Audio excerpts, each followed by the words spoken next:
Assalamualaikum warahmatullahi wabarakatuh. Pada hari ini saya akan menyampaikan khutbah tentang ketawaan. Bismillahirrahmanirrahim. Marilah dalam khutbah kali ini kita bersama-sama mewasiatkan diri kita masing-masing untuk meningkatkan ketakwaan kita. Banyak jalan untuk meraih ketakwaan. Tidak harus jalan yang berliku dan terjal, tapi pilihlah jalan yang landai menuju takwa. Jalan menuju takwa tidak hanya dengan berzikir sepanjang malam, berpuasa sepanjang hari, ataupun bersedekah dengan harta yang berlimpah. Pilihlah jalan yang mudah menuju takwa, salah satunya dengan berlaku jujur. Insya Allah kita akan menemukan ketakwaan di dalamnya. Dalam Islam, jujur atau kejujuran adalah sebuah amanat yang mesti dipenuhi dalam menjalani kehidupan manusia di dunia. Kejujuran adalah sebuah pilihan, karena kejujuran adalah satu sisi mata uang dengan ketidakjujuran. Ketika kita memilih untuk tidak berjujur, berarti kita berhasilkan mengalahkan ketidakjujuran kita, dan sebaliknya. Jujur berarti kita membelakangi kejujuran. Kejujuran yang kita andaikan berada di jalur kanan lurus, memiliki banyak sekali lawan kata, antonim di jalur kiri menyimpang seperti berbohong, berkhianat, mentipu, curang, alias tidak jujur, yang dapat dianggap di setiap aspek atau dimensi manusia. Dapat berkata bohong, artinya tidak jujur. Berbuat khianat, artinya tidak setia atau tidak mendapati kesepakatan bertindak menipu, artinya ingin mengelabui sejak pemula. Dan berlaku curang, artinya tidak mendapati peraturan atau ketentuan. Artinya, jujur dapat berlaku pada ucapan, perbuatan, maupun sikap. Jujur secara baku dapat diartikan sebagai mengakui, berkata, atau memberikan suatu informasi yang sesuai kenyataan dan kebenaran. Dalam praktek dan penerapannya, secara hukum, tingkat kejujuran seseorang biasanya dinilai dari ketepatan, pengakuan, atau apa yang dibicarakan seseorang dengan kebenaran dan kenyataan yang terjadi. Bila berpatokan pada arti, kata yang baku, dan harafiah, maka jika seseorang berkata tidak sesuai dengan kebenaran dan kenyataan, atau tidak mengakui suatu hal sesuai dengan yang sebenarnya, maka orang tersebut sudah dianggap sebagai dinilai tidak jujur atau menipu, atau dapat juga disebut dengan mungkir, berbohong, munafik, atau lainnya. Bahkan Allah Subhanahu wa Ta'ala melalui kisah Rasulullah SAW menggambarkan betapa pentingnya kejujuran dan betapa pedihnya siksa yang dijanjikannya, apalagi jika itu berhubungan dengan kepentingan umatnya. Allah bersabda, "Wa ma kana linabiyya an yafullah wa ma yaflu ya'ati bima alan yawa mal qiyamati summa wafan kula tafsiman kasabat wa hum laizalamun." Tidak mungkin seorang nabi berkhianat dalam urusan harta, rampasan perang. Barang siapa yang berkhianat dalam urusan rampasan perang itu, maka pada hari kiamat ia akan datang membawa apa yang dikhianatkannya itu. Kemudian, tiap-tiap diri akan diberi pembalasan tentang apa yang ia kerjakan dengan pembalasan yang setimpal. Sedang mereka tidak dianiaya. Nah, sekarang bagaimana kalau pengetahuan yang dijadikan landasan ucapan dan perbuatannya ternyata tidak sesuai dengan kenyataannya?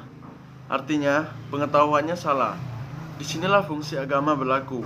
Contoh sederhana saja. Misalnya seseorang mengira dan mengatakan bahwa ia memiliki 10 pasang rumah di rumahnya. Ternyata ketika dicek dan dihitung, sepatu yang menjadi miliknya di rumahnya berjumlah 12. Apakah orang ini berbohong? Maka Islam sebagai agama yang memiliki pijakan dasar pada kemanusiaan terlebih dahulu menggarisbawahi kasus semacam ini pada ungkapannya, "Wa ma sahadana illa bama alamana." Kita tidak akan bersaksi kecuali terhadap sesuatu yang telah kita ketahui. Sampai sini, jika kita tidak mengerti terhadap sesuatu dan ditanyai oleh orang lain, maka ganti adalah mengakui ketidaktahuan atau diam.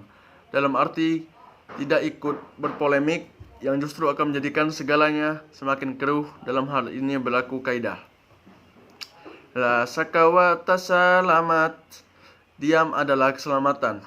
Karena jika kita memaksakan diri untuk ikut berpendapat padahal kita tidak mengerti, maka ketidakjujuran akan terjadi. Akibatnya dapat berubah fitnah, mencelakai terhadap orang lain, atau bentuk-bentuk yang lain seperti kerugian pada masyarakat dan menguntungkan para penjahat. Bahkan justru dapat menjadi bumerang yang mencelakai diri sendiri. Namun biasanya persoalan bukan terjadi dalam kondisi semacam ini, melainkan kondisi-kondisi yang sebaliknya. Ialah yang menjadikan kejujuran kita benar-benar diuji.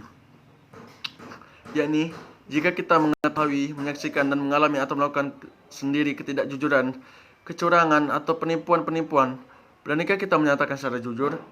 Sementara secara normal dalam kondisi ini jujur akan berakibat negatif secara duniawi bagi diri, keluarga, dan kelompok kita sendiri, terutama akhir-akhir ini. Guru-guru dituntut sebagai pencemar nama baik sekolah. Mereka sendiri dan diberhentikan karena bicara dengan jujur tentang hal-hal yang bertentangan dengan nurani mereka.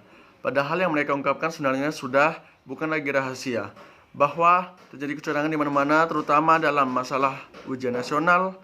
Kalaupun rahasia paling banter adalah rahasia umum. Hampir semua pelaku praktisi di dunia pendidikan mengetahui kenyataan ini. Namun hanya beberapa gelintir dari mereka yang menyuarakannya, seakan mereka membuta tuli dan sekalian membisu terhadap segala yang terjadi di lingkungan mereka. Tentu saja, alasan yang paling mendasar di sikap mereka ini adalah kalau bukan mereka terlibat atau mendukung, biasanya ya, itu tadi, lebih dikarenakan memprotek diri sendiri, melindungi diri atau memilih aman dan berdiam diri, dan memberikannya segala terjadi sebagai suatu kelumrahan. Dari sinilah kejujuran menjadi sesuatu yang sangat mahal, berisiko tinggi, banyak anggapan yang berkembang menjadi sebuah ungkapan. Saudara sekalian, benarkah kondisi semacam ini? Jawabnya adalah benar, ya, benar-benar memprihatinkan.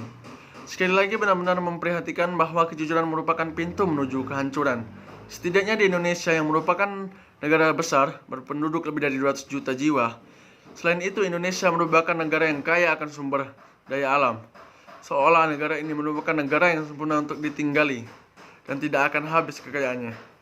Meskipun penduduknya hidup dalam lingkungan yang dipenuhi oleh ketidakjujuran dalam segala bentuk, dalam segala aspek, dan dalam segala lintas ruang.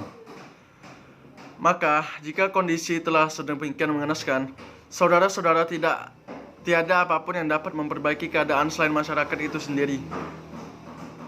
Saya lebih sepakat dari dalam diri masyarakat itu sendiri. Lalu apakah yang ada dalam masyarakat Indonesia? Saya sepakat bahwa yang terdapat pada diri masyarakat Indonesia adalah moral agama. Karena agama telah menjadi darah daging sejak permulaan kelahiran masyarakat Indonesia, sejak sebelum bernama Indonesia, bahkan sejak sebelum mereka mengenal nama-nama agama. Selalu ada kesadaran untuk mempercayai kekuatan lain yang lebih berkuasa atas segala kejadian di dunia. Maka setelah kini bangsa Indonesia telah hidup dalam agama, di mana agama terbesar adalah Islam, maka agama Islam harus dapat ditempatkan kembali di jantung setiap diri bangsa Indonesia. Dalam hal ini adalah spirit kejujuran.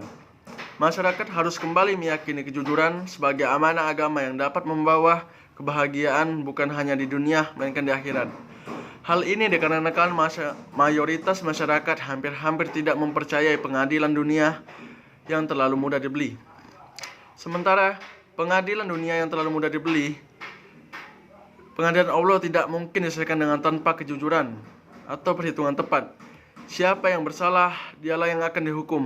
Siapa yang berbuat saleh, dialah yang akan menerima penghargaan Allah, tidak akan meleset. Para saudara, demikian saya akhiri khutbah ini dengan bersama-sama merenungkan sabda Rasulullah SAW. Hendaklah kalian senantiasa berpegang pada kejujuran, karena kejujuran menuntut pada kebaikan yang berujung di surga kebahagiaan. Dan janganlah sekali-sekali kalian menghamba pada kebohongan, karena kebohongan menuntut kita pada keburukan yang berujung di neraka atau kesengsaraan. Mohon maaf bila ada kata salah, pada Tuhan saya mohon ampun. Wabillahi taufiq wal hidayah. Wassalamualaikum warahmatullahi wabarakatuh.